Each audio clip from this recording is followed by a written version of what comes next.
Ele é o Robin Hood do Novo Mundo.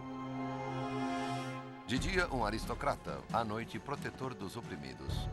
Ele causou um escândalo como jamais foi visto. Zorro é assunto de ficção, filmes e TV. Um aventureiro com um alter ego destemido. Um amante audacioso, sempre escapando dos inimigos com habilidade e estilo, deixando apenas sua marca, um Z. Mas será possível que por trás da marca de ficção exista uma figura histórica real? Alguns estudiosos agora acham que sim.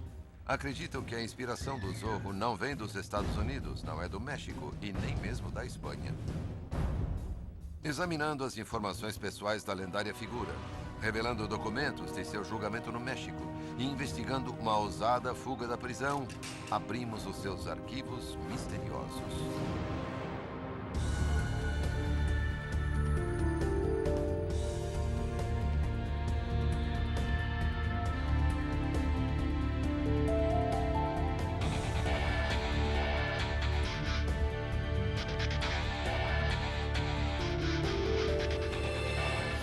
Arquivos confidenciais.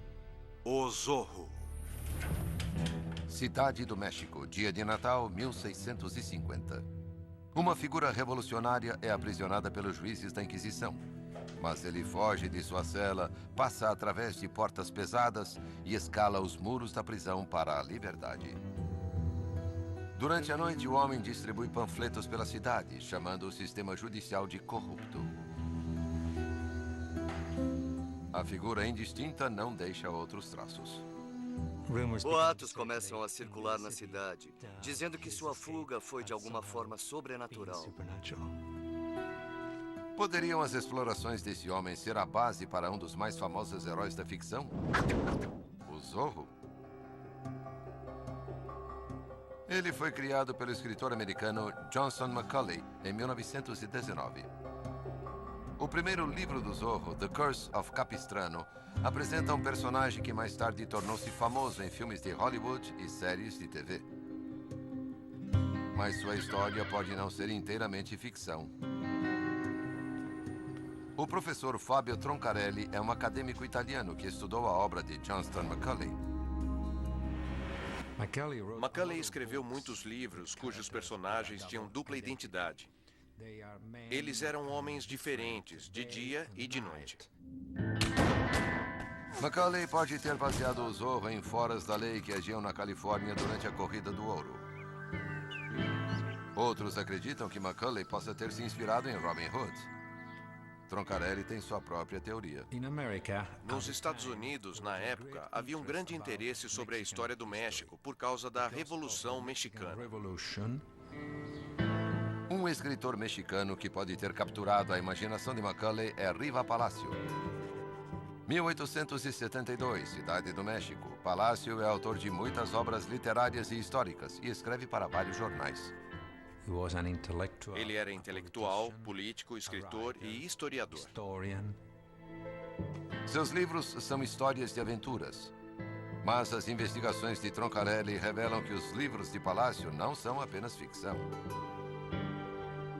Troncarelli foi ao Arquivo Nacional de Madrid, na Espanha.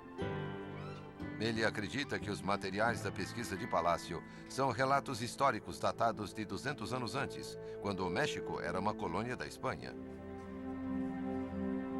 No México do século XVII, a instituição mais temida e respeitada é a Inquisição.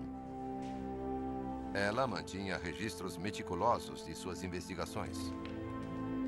Frank A. Sabarosso é um historiador que estudou as obras de Riva Palacio. Ele gastou um bom tempo examinando documentos, arquivos. Ele tinha fascinação pelos registros mantidos pela Inquisição. Riva começou escrevendo histórias verdadeiras de vidas e crimes reais. Um dos personagens registrados nos arquivos é Guillem Lombardo. Os relatos afirmam que Lombardo viajou para o México em 1640. Mais tarde foi preso e julgado pela Inquisição. E é revelado um detalhe intrigante sobre a vida dele. Ele não é mexicano e tampouco espanhol. É irlandês. Seu verdadeiro nome é William Lampour. Riva Palácio encontrou o julgamento de Lamport e criou um romance baseado nos documentos. No livro de Palácio sobre Lamport, há um capítulo chamado Zorro e Lobo, o lobo e a raposa. Em outro romance de Palácio, há um personagem chamado El Zorro. Em Nova York, em 1908, relatos da Inquisição Espanhola foram publicados por Henry Charles Lee. Lee utilizou alguns documentos de Palácio como fonte de material, incluindo a história de Lamport. Lee pode ter tido uma ligação com Macaulay, o criador do Zorro. O escritor Gerard Ronan está pesquisando as raízes das façanhas da vida real de Lamport. William Lamport pode ter influenciado o romance de Macaulay, de Dom Diego de la Vega, conhecido como Zorro. William Lamport nasceu em Wexford, área rural da Irlanda, em 1615. Após a morte de sua mãe ainda menino, Lamport é enviado para a escola em Dublin e depois para Londres, na Inglaterra. Seus tutores o identificaram como um prodígio. Ele se tornou uma criança difícil, mas sua inteligência estava além de qualquer dúvida. Mas na Inglaterra é uma época de grandes conflitos religiosos. Como católico, Lamport enfrenta a perseguição das autoridades protestantes. Ao deixar o país em um navio, um evento ocasional mudaria o curso da vida de Lamport. Ao que parece, o navio foi tomado por piratas. Ele não teve escolha a não ser juntar-se à tripulação. Durante os anos seguintes, William é membro de um navio pirata. É um árduo aprendizado. Após 2 anos em alto mar, Lamport deixa o navio e vai para o norte da Espanha. A Espanha, no século XVII, é um império global que se estende da Europa ao Novo Mundo das Américas. Felipe IV é o rei. Ele governa um país simpático aos irlandeses católicos. Inteligente e empreendedor, Lamport oferece seus serviços a um governador local, que o apresenta a um político influente, o Conde Duque de Olivares. Olivares é o poder por trás do trono na Espanha. Na verdade, quem governa a monarquia espanhola é o Conde Duque de Olivares. No final de 1630, ele tinha o controle absoluto da monarquia. Lamport vai para Madrid, o centro do poder do Império Espanhol, e assume missões para Olivares. Seu trabalho para Olivares era principalmente o papel de propagandista e de mensageiro. Em certo ponto, ele desempenhou uma tarefa confidencial para o próprio rei. Provando ser um servo leal da Espanha, Lamport traduz seu nome para a forma espanhola, de William Lamport para Guillem Lombardo. Fábio Troncarelli refaz os passos de Lamport no Colégio San Isidro, em Madrid, onde o irlandês estudou. Na alta sociedade de Madrid, Lamport era considerado inteligente e esperto. Ele teria estudado matemática, geometria, astrologia, astronomia, todas as matérias que se pode citar. Mas eventos fora do Império Espanhol logo transformariam Lamport em lenda.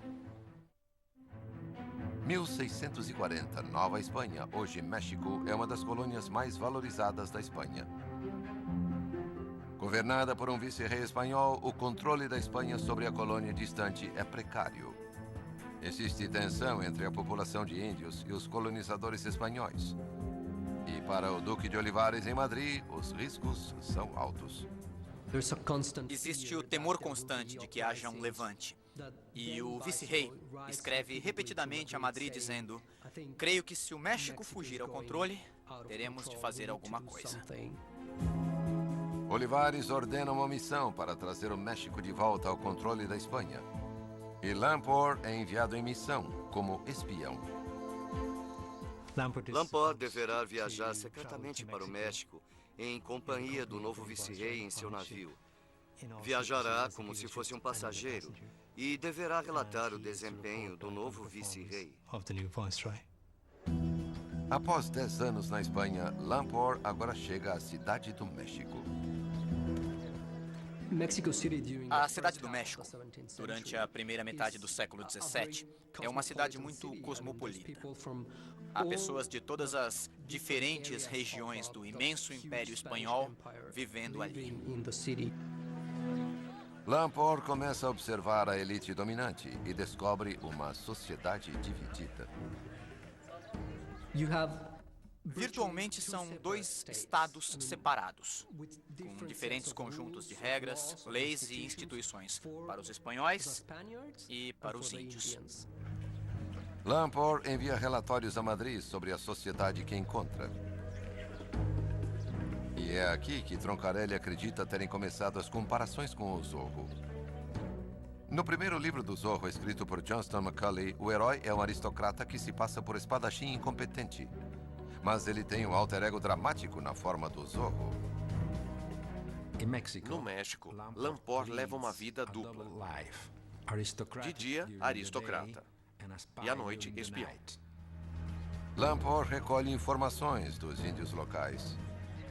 Lamport ficou chocado com o que viu no México. Os escravos e os índios eram a maioria que compunha a sociedade e eram muito pobres, explorados e, em muitos casos, eram mortos. Ele também se incomoda com a corrupção da elite dominante espanhola. E, para sua surpresa, também nota a exploração da Igreja Católica e seus executores, a Inquisição. A Inquisição é a instituição mais temida do Império Espanhol, pois ela manda para a prisão qualquer um que enfraqueça os ensinamentos do catolicismo no Novo Mundo. Um clérigo enviado por Olivares para restringir a crescente impressão de rebelião é o bispo Juan Palafox. Ele substitui o vice-rei e promete reformar o governo para o melhor. Mas após 2 anos no México, a opinião de Lamport sobre a colônia se tornou radicalmente alterada.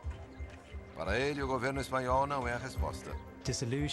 Desiludido pela corrupção da sociedade na Nova Espanha, ele decide que poderia fazer melhor na organização da colônia e se decide pela revolução. É uma decisão que fará surgir a lenda de Lamport, algo tirado de uma história do Zorro.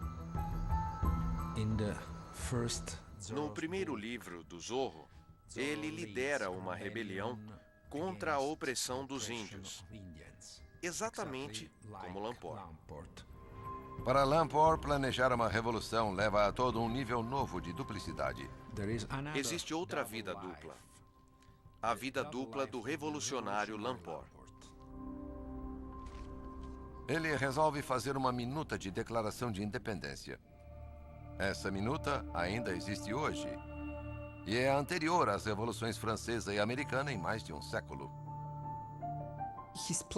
De certa maneira, seus planos parecem à frente de sua época. A proclamação é o trabalho de um homem de educação que prega a abolição da escravatura. Uma monarquia eleita como governo e o próprio Lamport como rei. Este é o seu brasão, provavelmente desenhado por ele mesmo, com uma harpa no canto inferior esquerdo simbolizando sua herança irlandesa. Lamport acreditava que poderia recrutar uma milícia de mais de 400 homens para apoiá-lo, mas seu projeto pode ser altamente perigoso. Em torno das 10h30 da noite do dia 26 de outubro de 1642, a Inquisição detém Lamport e o joga na prisão.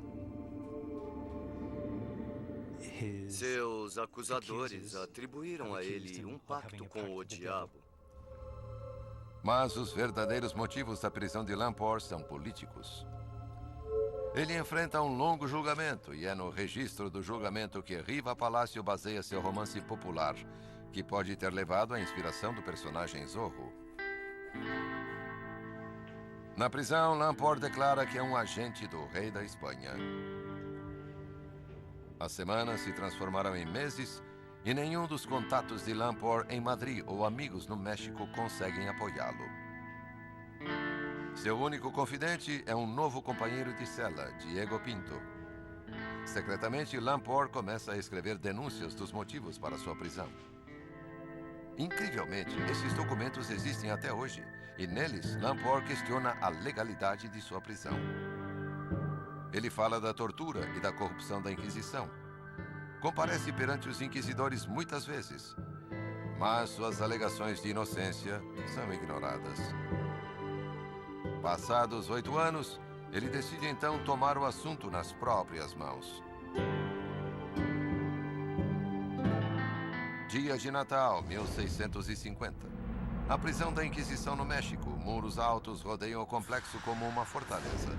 Portas pesadas e um portão de ferro trancado bloqueiam as saídas para os corredores, e pequenas celas mantêm os prisioneiros confinados. Com a ajuda de seu companheiro de cela, Lamport age. Eles sobem para a janela da cela. Uma vez fora da cela, Lamport e seu cúmplice parecem atravessar como fantasmas o portão de ferro trancado. Depois escalam os muros da prisão para a liberdade, não deixando pistas de suas ações. Naquela noite, Lamport distribui seus panfletos pela cidade e até prega um cartaz na porta da catedral. É um empreendimento arriscado que insulta seus inimigos, e é outra similaridade às histórias do Zorro. Lamport alegou que era seu dever moral libertar-se da Inquisição e expor a natureza corrupta e abusiva dos inquisidores. E ao fazer isso, ele causa um escândalo na cidade como jamais fora visto. Para a Inquisição, a fuga de Lamport parece confundir as leis de Deus. E essa pode ser a razão por trás do modo espetacular de sua fuga, que foi questionar a santa autoridade da Inquisição.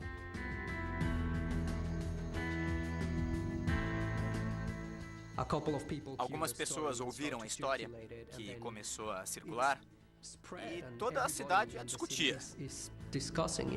Foi considerado uma coisa absolutamente impossível. Tamanho foi o choque da fuga de Lamport que alguns acreditaram que ele tinha poderes sobrenaturais. Mas investigações modernas lançaram uma nova luz sobre o evento. Em meio a centenas de documentos do julgamento de Lamport, há o testemunho de seu cúmplice, Diego Pinto.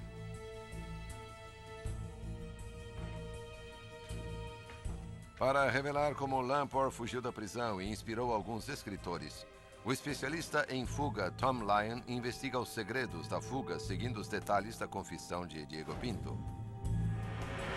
A chave para uma fuga tão audaciosa e desafiadora como essa, sem dúvida, é a preparação. O que é único sobre o plano de fuga de Lamport é que ele não apenas quer ser livre, mas ele quer também dar a ilusão de que está sendo ajudado por forças sobrenaturais. Por isso, ele tenta esconder todos os passos da técnica que usa. O primeiro desafio de Lamport é sair da cela sem ser visto. Ele conseguiu um parafuso de alguma forma e usou a ponta do mesmo para trabalhar na esquadria da janela.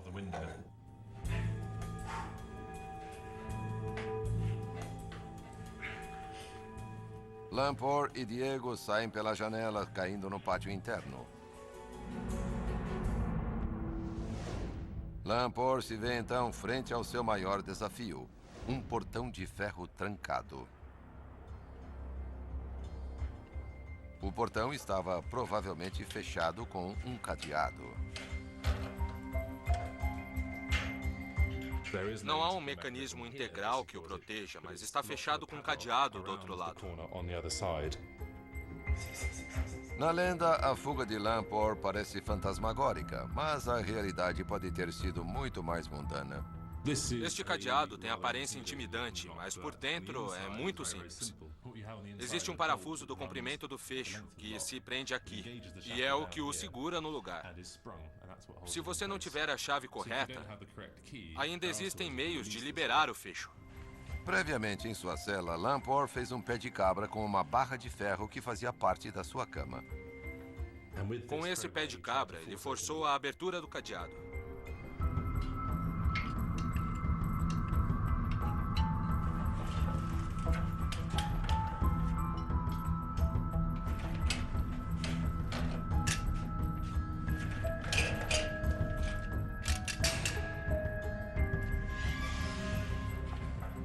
Lamport provavelmente tornou a fechar o cadeado, cobrindo seus traços.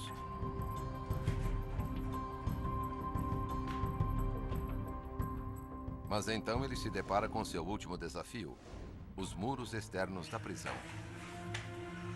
Mais cedo, Lamport fizera uma escada com 2 vigas de madeira tiradas de sua cela.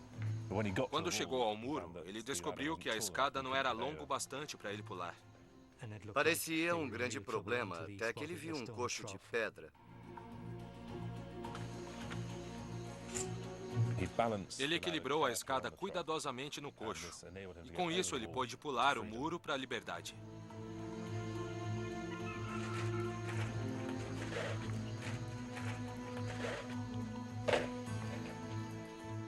Lamport e Diego fizeram uma escapada perfeita.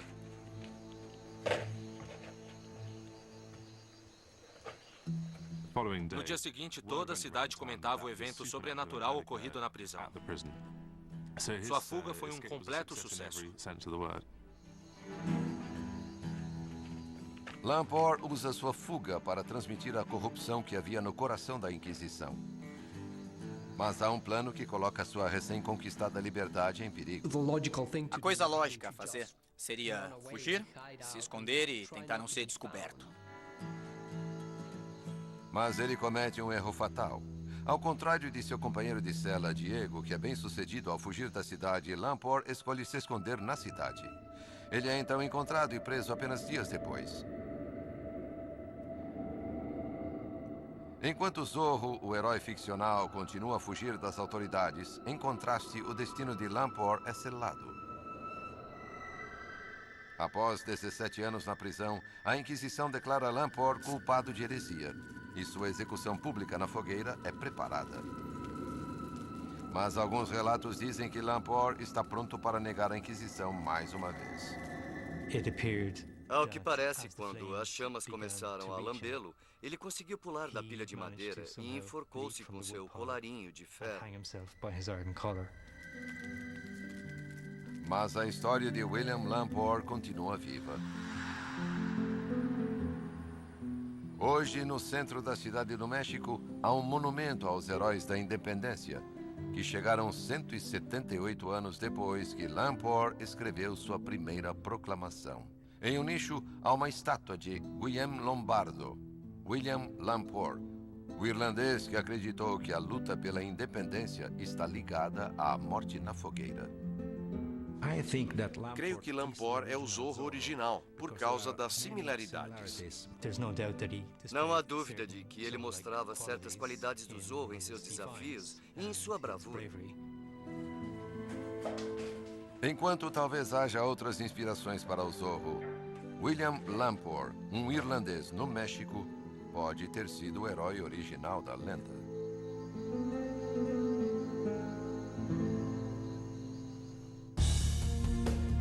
Versão Marshmallow São Paulo.